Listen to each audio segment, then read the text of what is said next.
मंजिलें उन्हीं को मिलती हैं जो राहें खुद बनाते हैं। मंजिलें उन्हीं को मिलती हैं जो राहें खुद बनाते हैं। जो गिर के उठते हैं वही इतिहास रचते हैं। आज हमारे साथ हैं साहिल, जो एसएससी सीजीएल 2024 में ऑल इंडिया रैंक 49 लेके आए हैं, 49।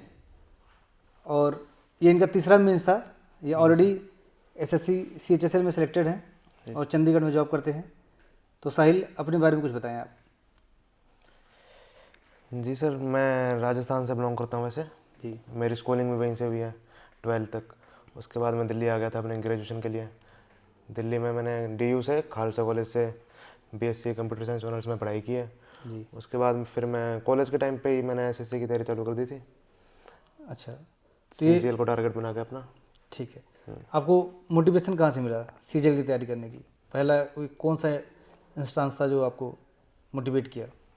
सर, सीजीएल से पहले मैं और सीडीएस वगैरह मेरा डिफेंस की तरफ था झुकाव। अच्छा। पर डिफेंस में फिर मेरे को ठीक नहीं लगा थोड़ा, क्योंकि घर पे मैं अकेला हूँ अभी, लड़का। अच्छा। तो फिर ज़्यादा बाहर नहीं रह सकता था, इसीलिए फिर मैंने सीजीएल ठीक लगा मेरे को। ये कंपेटेबल लगा, मेरे को लगा कर सकता हूँ ये मैं। अच्छा, जब आपकी ऑल इंडिया रैंक 49 आई तो आपका पहला रिएक्शन क्या था? मेरे को तो सर नहीं लग रहा था इतना आ जाएगा, इतनी उम्मीद नहीं की थी मैंने, पर आ गया। ठीक है। इतनी उम्मीद नहीं शॉकिंग था या फिर मतलब लग रहा था नहीं ला सकते हैं? ये ऐसा लग तो रहा था कि ये 500 के अंडर आ जाएगी, पर अच्छा। इतनी भी उम्मीद नहीं थी कि अंडर 50 आ जाएगी। ठीक। ये काफ़ी ज़्यादा वो था, तो शॉकिंग था। आपने सीजीएल की तैयारी कैसे की, मतलब प्लानिंग कहाँ से स्टार्ट की? सीजीएल यानी मैंने बताया था, जैसे मैं पहले सीडीएस वगैरह की स्टार्ट कर रहा था, तब मैथ वगैरह मैंने स्टार्ट की अपनी पहले। मैथ, नॉर्मल जीके, इंग्लिश, वही वोकेब वगैरह अपने नॉर्मल किताबों से, अच्छा। उन्हीं से बेसिक किताबों से पढ़ना स्टार्ट की थी। ठीक है। आपका जो डेली स्टडी रूटीन था वो क्या था? मतलब कितने घंटे आप पढ़ाई करते थे डेली, डेली सिलेक्शन से पहले और सीएचएसएल में सिलेक्ट होने के बाद, दोनों बताइए।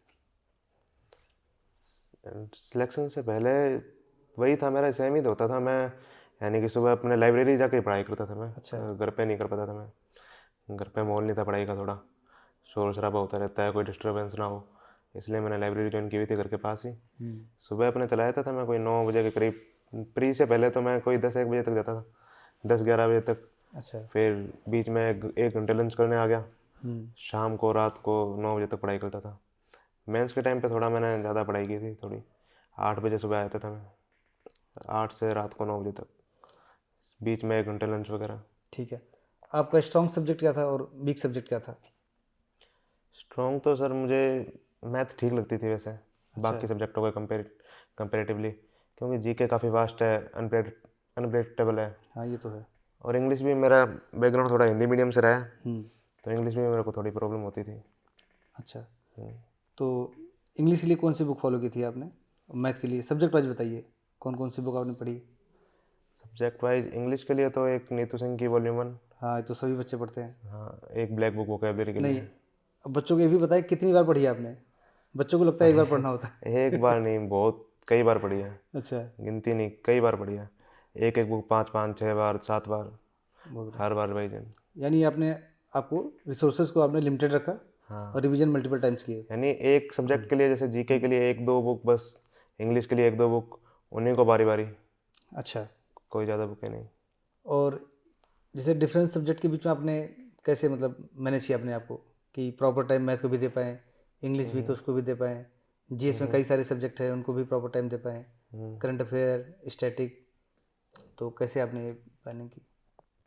ये था कि हर सब्जेक्ट का अपना अलग मैंने टाइम डिफाइन कर रखा था, अच्छा। कि 2 घंटे मैथ, 2 घंटे इंग्लिश, 2 घंटे जीके, फिर एक मॉक और उसका एनालिसिस। रीजनिंग वगैरह तो मेरी मॉक वगैरह से ही हो गई थी, उसके लिए मैंने कोई अलग टाइम नहीं दिया। यही था कि पहले जैसे कोई भी टॉपिक ले लिया, मैथ का कोई टॉपिक ले लिया, उसके क्वेश्चन लगा लिए, उसका टारगेट बना लिया कि 3-4 दिन में ये एक टॉपिक होना चाहिए, अच्छा। उसके क्वेश्चन कर दिए। जो क्वेश्चन नहीं हो रहे उन्हें राउंड राउंड मार दिया, उन पर गोला मार दिया, टिक लगा दिया कि ये वापस मैं करूँ, रिवाइज करूँ, तो इन्हीं क्वेश्चनों को करना है, क्योंकि आसान क्वेश्चन पे टाइम वेस्ट नहीं करना वापस, जो मेरे से बन पा रहे हैं तो वो क्वेश्चन ना करूँ मैं। कौन सी बुक आप लगाए थे प्रीवियस ईयर की? 7300। 7300 राकेश यादव सर वाली? जी सर। कितनी बार लगाई थी? उसको भी मैंने 3-4 बार लगाया था, यानी कि 2 बार तो मैंने लगभग सारे क्वेश्चन किए थे। उसके बाद जो क्वेश्चन नहीं हो रहे वो भी गोला बना बना 2-3 के। बार हाँ। गोले जिन पे मैंने टिक लगा रखा था। तो मार्क कर रखे थे जो। हाँ, जो बच्चे देख रहे हैं ऑनलाइन, तो आप जब पहली बार बुक लगाते हैं तो जो क्वेश्चन आपको नहीं आता है सब गोले बनाते जाओ। तो अगली बार जब आप रिवाइज करेंगे बुक को, तो पहला टारगेट होना चाहिए जो आपने सर्कल कर रखा है उन्हीं क्वेश्चंस के। जी सर। तो ये बताइए आप, आपने जैसे मैथ आपकी बताए अच्छी थी पहले से, जी सर। और जो एसएससी गेम है अपना पूरा टाइम का गेम है, हम्म। 1 घंटे मिलते हैं, 100 क्वेश्चन करने होते हैं, जी। तो आपकी कैलकुलेशन कैसे स्पीड बढ़ी है? आप कैलकुलेशन के लिए आप क्या किए?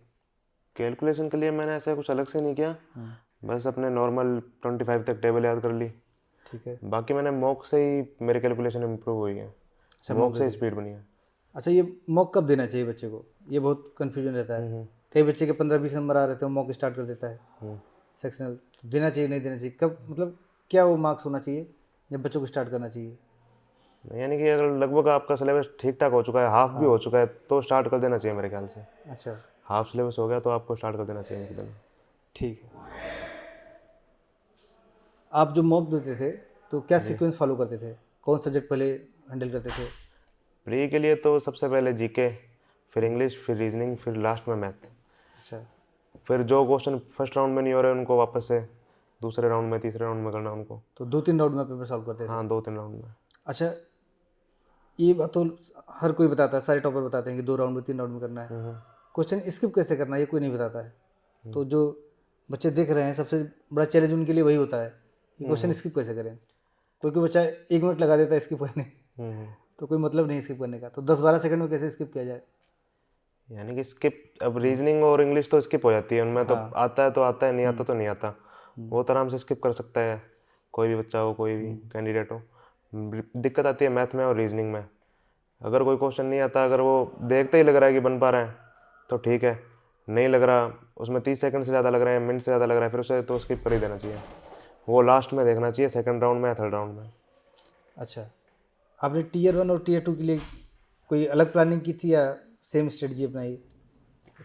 टीयर 1 और टीयर 2 में बस एक ही फ़र्क रहा था कि मैंने थोड़ी स्पीड पे वर्क किया था बस मैथ के, रीजनिंग के लिए।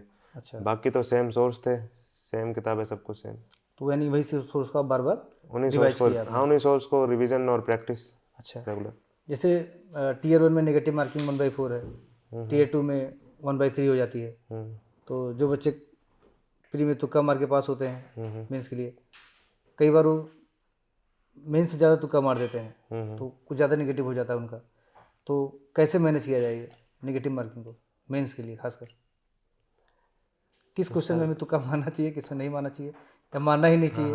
हाँ, तुक्के सर मैथ और रीजनिंग में तो मारते ही नहीं है, मतलब हाँ, ठीक है। तुक्के बस इंग्लिश में और जीके में मार जीएस में, पाते हाँ, हैं। ठीक है। पर ये अगर दो ऑप्शन में अगर डाउट है तो कैलकुलेटर रिस्क ले सकते हैं अपने उनमें। पर अगर कोई भी नहीं आ रहा उसमें कोई रिस्क लेने का मतलब नहीं है। अगर दो में डाउट है तो उसमें कोई कर रहा है फिर ठीक रहता है। कर सकते हैं। हाँ, मैं तो खुद काफ़ी अटैम्प्ट करता था। प्री में 99 अटैम्प्ट किए थे मैंने 100 में से। अच्छा, अटेम्प्ट पूरा लेते थे आप? हाँ, मेंस में भी मैंने कितने, 2 क्वेश्चन छोड़े थे बस जीएस के, बाकी सारे अटैम्प्ट किए थे। अच्छा, आप तैयारी कब से कर रहे हैं, कब से स्टार्ट किए? मैं लगभग 2021-22 से। अच्छा, इतने टाइम तक आप खुद को मोटिवेट कैसे रखे? मोटिवेशन तो क्योंकि सर 3-4 साल काफ़ी लंबा टाइम ड्यूरेशन होता है, तो बच्चे 1-2 साल में डिमोटिवेट हो जाते, नहीं होता है 1-2 अटैम्प्ट में। तो आपने कैसे अपने आप को मोटिवेट रखा? सर मोटिवेशन का तो क्या है, यानी कि यही था कि बस अपने डेली टारगेट थे उन्हें कंप्लीट करके, यानी कि ऐसे पेपर निकलते रहते थे ना, कभी प्री निकल गया किसी का मेंस निकल गया, तो उससे लगाते रहता था कि अभी कर ही लूँगा इसे, तो अच्छा, एक हो ही होप रहता जाएगा। था कि हाँ कुछ एक बढ़िया हाँ, मिलेगा।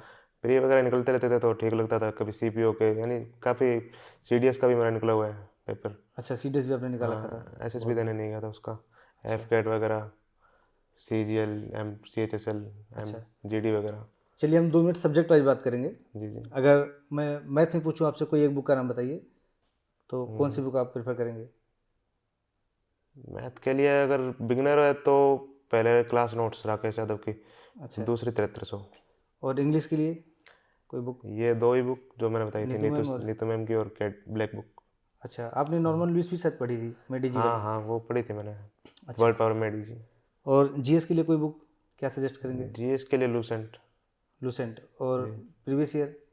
पहले प्रीवियस तो ईयर, प्रीवियस ईयर का इंपॉर्टेंस बताइए बच्चों को, क्या इंपॉर्टेंस है प्रीवियस ईयर का? प्रीवियस ईयर तो यानी कि प्रीवियस ईयर देख के पता लगता है क्वेश्चन आ कहाँ से रहे हैं। जी, नहीं तो कोई भी सब्जेक्ट है बहुत वास्ट है, सारे सब्जेक्ट एक ट्रेंड एनालिसिस पता चलती है प्रीवियस ईयर से। उसी से पता लगता है तैयारी का लेवल क्या है।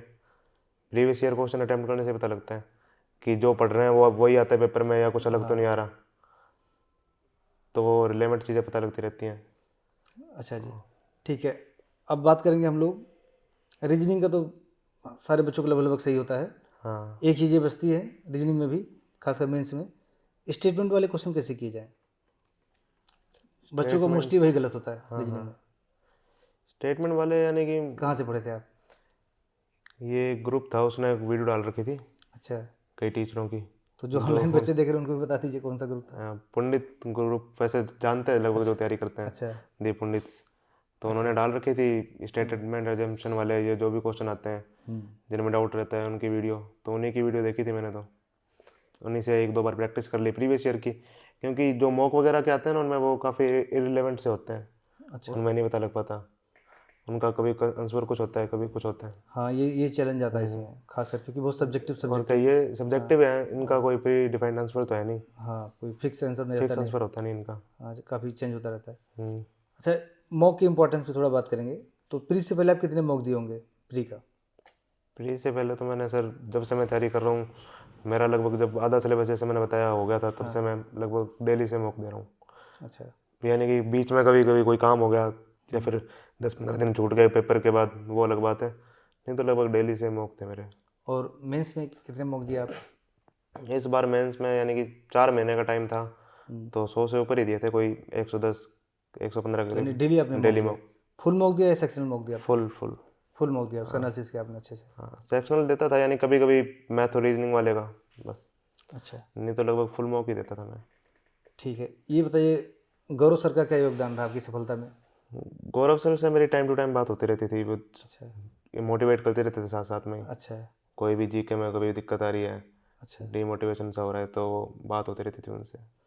उनका योगदान रहा काफ़ी। तो आपने एमईए चूज किया है, जी जी। तो अभी क्या प्लानिंग है, क्या थॉट्स आ रहे हैं अंदर? कहीं बाहर जाना है या फिर अभी इंडिया में ही रहना है? है ना, अब एमए चूज़ करने का वही फ़ायदा है बस, फॉरेन पोस्टिंग का, अच्छा, और क्या। किस देश जाना चाहते हैं आप? आपका पसंदीदा कंट्री कोई? यूरोपियन कंट्री कोई भी। कोई भी यूरोपियन कंट्री? हाँ। गुरुकुल का आपकी सफलता में क्या योगदान रहा? क्या क्या चीज़ें आप यहाँ सीखे और जिनसे आपकी सफलता थोड़ी आसान हुई होगी, जरा बताएं।